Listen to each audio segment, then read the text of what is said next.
Hi friends, today I'm going to share a few speaking tips with you for the IELTS exam. Well, the IELTS speaking exam is a face-to-face interaction with the British Council certified examiner. First of all, try to answer the questions confidently and fluently. Try to avoid repeating the words used in the examiner's question.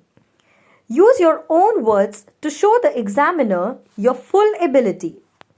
So when the examiner asks, "Tell me something about the city you live in," it's probably best that you don't start your answer with, "Okay, let me tell you something about the city that I live in." That makes sense, right? So try to paraphrase the question. Also speak clearly and at a natural pace.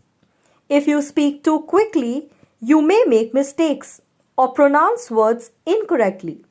Remember, an IELTS examiner won't penalize you for speaking with an accent as long as you pronounce your words clearly and correctly. Thank you and stay tuned.